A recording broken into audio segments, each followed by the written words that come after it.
Fost il-kritika indirizzata lejn il-partit, anke l-esponenti dan il-partit. Il-partit baqa' wisq konservattiv. Inkunu korretti jekk ngħidlu li tidħol fl-interpretazzjoni ta' politiku pjuttost liberali inti? Mela, dik kienet waħda mill-ewwel mistoqsijiet li saqsewni. U se nsewwi li bl-Ingliż. Għax bl-Ingliż it-tifsira aktar tinftiem. U qalu li are you light, are you center, are you... U jiena ġibtek u mbagħad issa nittraduċuha ħalli niftiem xi rid ngħid. Right, ħalli meta tiġi biex tażel bejn it-tajjeb u l-ħażin, irrispettivament minn x'jaqbillek personalment jew le, inti tiddejjem tażel it-tajjeb, mela right. Center, as in il-politika tal-Partit Nazzjonalista nara li trid tkun bil-persuna, bl-uman, bil-bniedem fiċ-ċentru tagħha. Left, illi għalkemm il-pajjiż kapaċi jinħoloq il-ġid, nobody has to be left behind. Inġifieri, trid ikollok il-kejl ta' policies, ta' ekonomija illi twassal il-pajjiż il-qudiem, imma mbagħad li l-fqima sax tinsieħ il-vulnerabbli tittejnu. Allora, nobody has to be left behind. Jien ma nemmenx bit-tags, bil-labels, bl-ismijiet, bit-tabelli ma nemmenx. Jiena nemmen fil-loġika, nemmen fis-sewwa, nemmen fid-dritt, nemmen fl-abbilta tal-bniedem li l-unika riżorsa li għandu pajjiż. Malta m'għandna ebda riżorsa. U dil-blata f'nofs baħar irnexxilna nagħmlu għal snin ħdej pajjiżi oħra ġenna. U issa ma noqogħdux ninħlew u x'għamel tajjeb il-Partit Nazzjonalista u x'għamel kulħadd għamel it-tajjeb u kulħadd għamel ħażin. Min hemm irridu nitilqu. L-isfida hi kif ħanagħmlu aħjar. U l-isfida hi anke mill-oppożizzjoni jekk aħniex kapaċi nisfidaw il-gvern mhux ngħiruh fejn hu ħażin, nisfidaw biex jitjieb.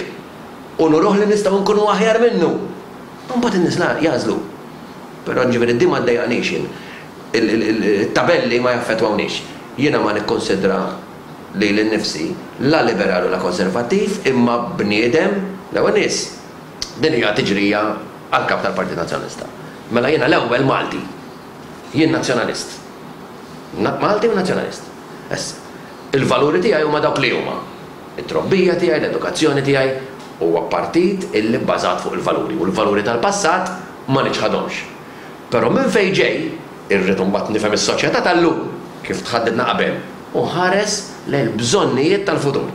Mela allura it-taħlit tad-diversità għandha tkun dak li jaqadna, mhux li jfilna. Il-kampanja tiegħek semmejta NUA tindika forja ġdida bil-mod kif se jitwettqu l-affarijiet fil-Partit Nazzjonalista. Tixtieq taqta' tajjeb mill-elementi li kkaratterizzaw il-Partit Nazzjonalista f'dawn l-aħħar żmien. Ktajjen iva żgur. Għax il-kelma ktajjen għandha implikazzjoni ta' kontroll, ta' jasar u ta' xi ħadd li qed jiġbed mingħajr ma jidher. Mela ktajjen iva żgur.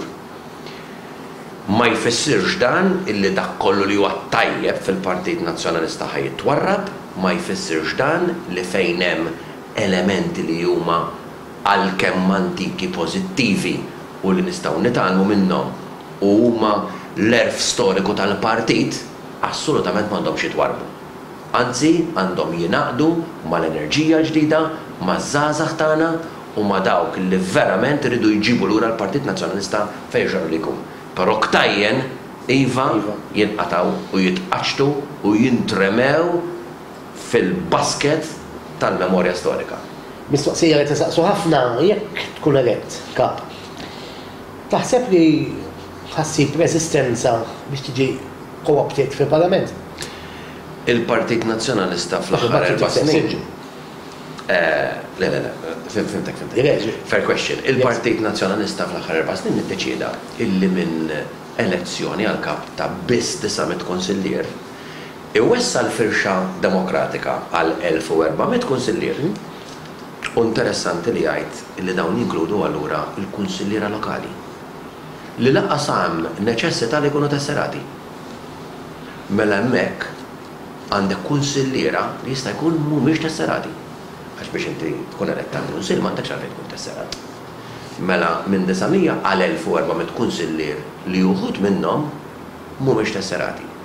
U mbagħad fit-tieni parti l-istadju li ieħor 22,000 bejn wieħed u ieħor tesserat. Mela firex iktar min ħajiddeċiedi min ikun il-kap. ċert li l-partit wara li firex b'dan il-mod u ried li jkun iktar demokratiku, żgur li mbagħad ir-rieda ta' din il-maġġoranza ta' 22,000 il-partit ħajwettaqha. U żgur li internament il-proċess minnu fih u jkun diġà beda qabel fir-realtà li jkun hemm min imbagħad iċedi s-siġġu biex dak li jinħatar il-kap, għax tinsiġdija tiġi tal-kap tal-oppożizzjoni, il-kap tal-partit. Ikun jista' jwassal ukoll biex ikun il-kap tal-oppożizzjoni. Għax mhumiex l-istess persuna, jista' jkollok fil-liġi tagħna kap ta' partit li mhux kap tal-oppożizzjoni, tista' tkun. Però f'dan il-każ mhux se jkun hekk għax il-kap tal-partit u mbagħad issir diskussjoni kif u min ħajċed issiġġu biex isir ukoll il-kap tal-oppożizzjoni. U din hija xi ħaġa li jiena diġà tkellimt, diġà studjajt u għandi il-konfidenza assoluta li da jsir u jsir f'qasir żmien mingħajr ebda xkil fil-Partit Nazzjonalista. F'intervista preċedenti kont għamilt referenza għal mekkaniżmu fih dan il-partit biex jiffaċċja ċerti sitwazzjonijiet. X'inhuma dawn il-mekkaniżmi? Fil-nuqqas ta' mekkaniżmi ċari u distinti dan jaf joħloq element ta' dissens u firdan kif fost il-grupp nazzjonalista.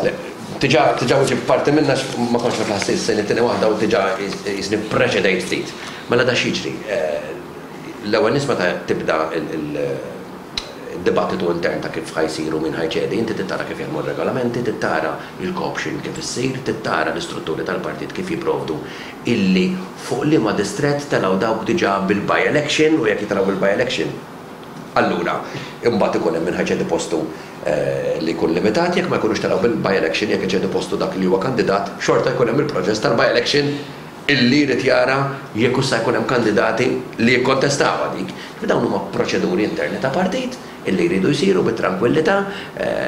Fir-realtà diġà aċċennajt lek għalhekk li ġibt parti qabel, id-diskors jibda jsir qabel għax da ħadd mal-ewwel jasal hemm u mbagħad jibda jara qabel, ġifieri inti tkun għamilt il-homework tiegħek, tkun bdejt id-diskussjonijiet u ftit prematur li jibdew jissemmew l-ismijiet, però l-komfort li nagħtihom il-konfidenza li għandihom hi li dan ikun proċess illi m'għandix biża li ħajkun qed għal xi dissens għax l-affarijiet huma diġà pjuttost ċari minn ħadd